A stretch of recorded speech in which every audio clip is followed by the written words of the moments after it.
Assalamualaikum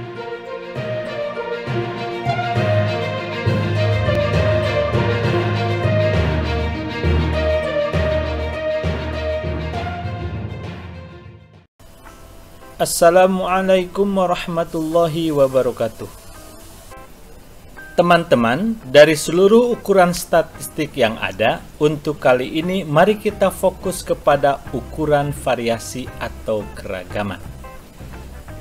Dalam video ini akan dibahas beberapa ukuran statistik yang umum dipergunakan.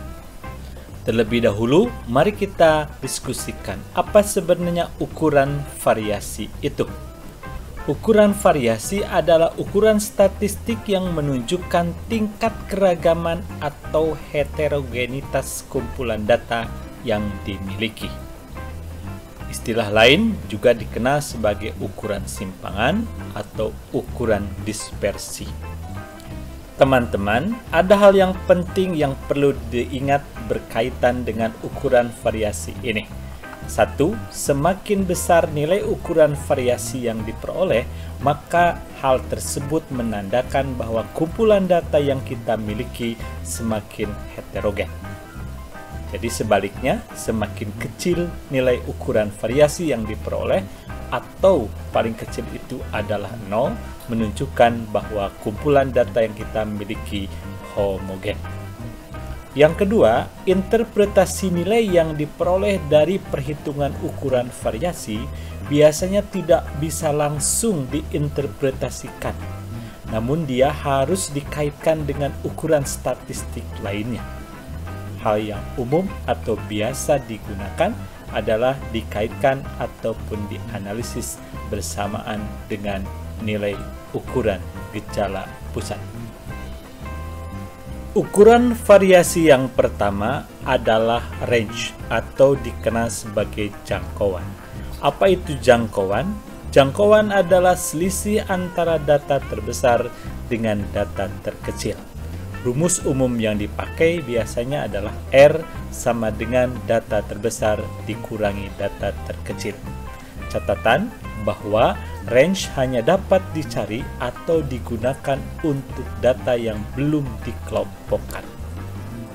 Kedua, ada yang disebut dengan interquartile range atau rentang antar kuartil. Ini adalah selisih antara nilai kuartil atas dengan kuartil bawah. Rumusnya adalah IQR sama dengan K3 dikurangi K1, di mana K3 rumusnya seperti yang kita temukan di ukuran gejala letak adalah data ke 3 kali N plus 1 dibagi 4, dan K1 adalah data ke 1 kali N plus 1 dibagi 4. Catatan bahwa baik untuk data yang belum dikelompokkan maupun yang sudah dikelompokkan, kita akan dapat menghitung nilai IQR atau rentang antar kuartilnya. Ketiga adalah quartile deviation atau simpangan kuartil. Ini adalah setengah dari nilai selisih antara kuartil atas dengan kuartil bawah. Rumusnya adalah 1/2 kali K3 dikurangi K1, di mana penjelasan K3 dan K1 adalah sama seperti yang sudah dibahas sebelumnya. Ukuran variasi keempat yang biasa digunakan adalah rata-rata simpangan, atau dalam istilah lain disebut sebagai average of deviation. Rumusnya adalah RS sama dengan sigma I sama dengan 1 sampai N harga mutlak XI dikurangi X bar dibagi N, di mana XI adalah nilai data ke I, N adalah jumlah data keseluruhannya, dan X bar adalah nilai rata-rata dari kumpulan data yang biasa kita hitung dengan nilai X bar sama dengan sigma XI per N, di mana I-nya bergerak dari 1 sampai N. Catatan penting bahwa rata-rata simpangan hanya dapat dihitung untuk data yang belum dikelompokkan. Selanjutnya, ini yang paling umum dipergunakan untuk dijadikan sebagai ukuran keragaman kumpulan data yang kita miliki, yaitu yang disebut dengan standard deviation dan variance, atau dalam bahasa Indonesianya adalah simpangan baku dan variance. Hubungan antara simpangan baku dan variance adalah variance merupakan kuadrat dari simpangan baku, atau dengan kata lain bahwa simpangan baku merupakan akar positif dari variance. Rumusnya kita hitung dengan S kuadrat sama dengan sigma XI min X bar dikuadratkan dibagi N dikurangi 1, di mana I bergerak dari 1 sampai N. XI adalah nilai data ke I, N adalah jumlah seluruh data, dan X bar adalah nilai rata-rata dari kumpulan data yang kita miliki, di mana X bar sama dengan sigma XI dibagi N, dengan I bergerak dari 1 sampai N. Masih untuk data yang belum dikelompokkan, keenam, kita juga bisa menggunakan rumus yang bentuknya S kuadrat sama dengan N kali sigma XI kuadrat dikurangi sigma XI dikuadratkan dibagi N kali N min 1. Jadi kalau rumus nomor 5 itu efisien untuk datanya yang sedikit, maka rumus yang keenam ini efisien ataupun lebih cocok untuk data yang jumlahnya banyak, di mana XI adalah nilai data ke I, N adalah jumlah seluruh data. Jadi secara matematis sebenarnya rumus ini diturunkan dari rumus nomor 5 sebelumnya.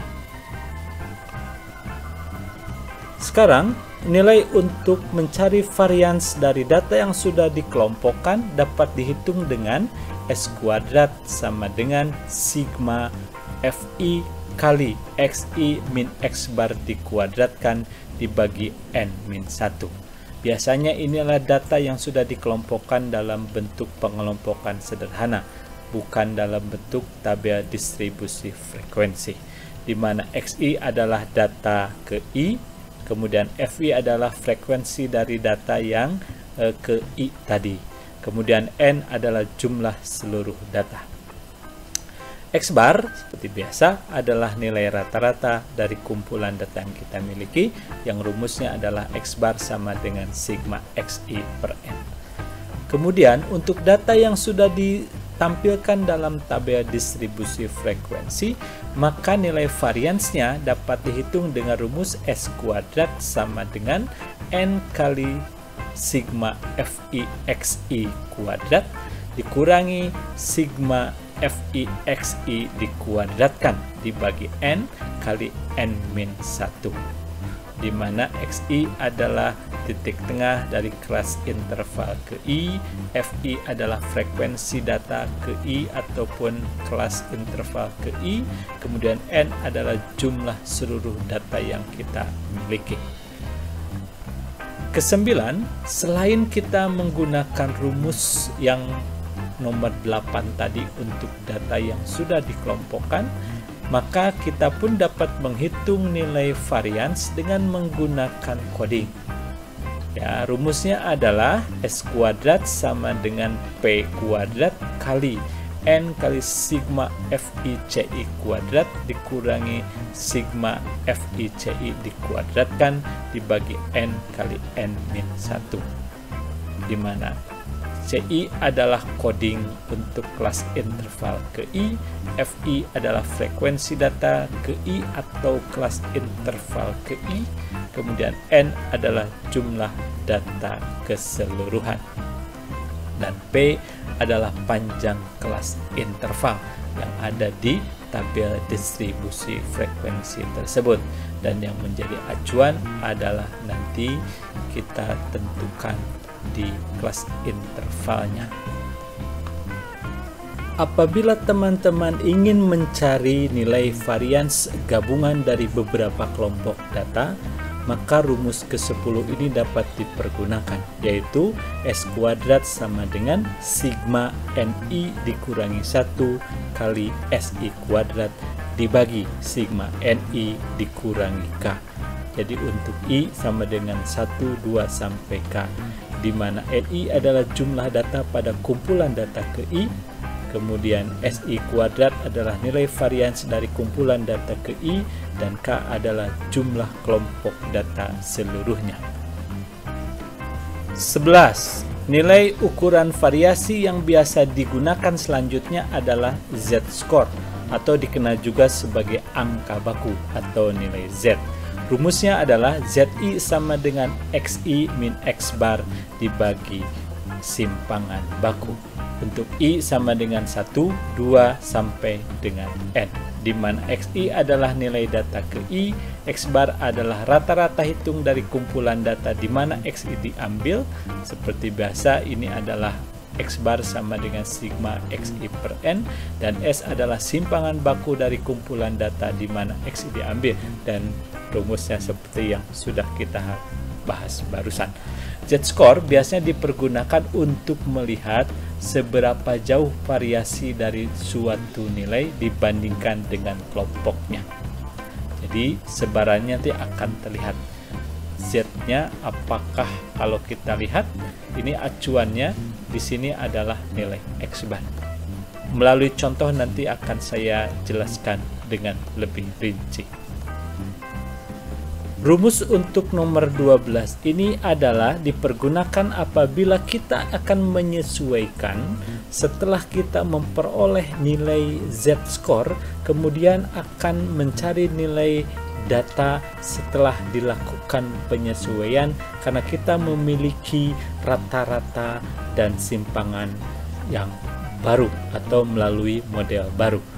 Nah, rumusnya adalah XI bintang sama dengan X bar 0 plus S atau simpangan baku 0 kali ZI, di mana XI bintang adalah nilai data baru untuk data ke I setelah dilakukan adjustment, kemudian X bar 0 adalah rata-rata hitung dari kumpulan data yang baru, dan kita memiliki rata-rata yang berbeda dari perhitungan Z yang sebelumnya, bisa saja karena digabungkan datanya dari beberapa kelompok atau beberapa kumpulan data. S0 itu simpangan baku sama yang merupakan simpangan baku dari kumpulan data yang baru. ZI adalah nilai angka baku yang kita peroleh dari rumus yang tadi, yaitu ZI sama dengan XI min X bar dibagi S. Atau kalau kita rincikan, ini sama saja rumusnya adalah X bar 0 plus S0 kali XI min X bar dibagi S. Yang terakhir, yang 13, ada yang disebut dengan koefisien variasi. Ini rumusnya adalah CV sama dengan S per X bar kali 100%, di mana S adalah nilai simpangan baku, X bar adalah rata-rata hitungnya, dan biasanya nilai koefisien variasi ini dipergunakan untuk membandingkan dua buah kumpulan data untuk menentukan mana yang lebih beragam atau mana yang lebih homogen. Acuannya adalah nilai koefisien variasi. Seperti yang saya sebutkan di depan, semakin besar nilai ukuran variasi yang diperoleh, maka datanya semakin heterogen.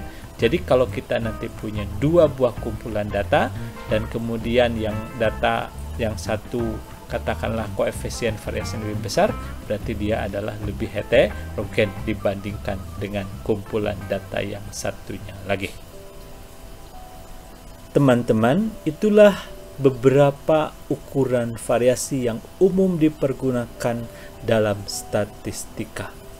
Sekali lagi, ukuran variasi ini memegang peranan penting di dalam analisis yang dilakukan, karena ini menjadi kunci seberapa presisi analisis yang kita lakukan, seberapa bagus penaksiran yang kita lakukan terhadap sebuah nilai atau parameter.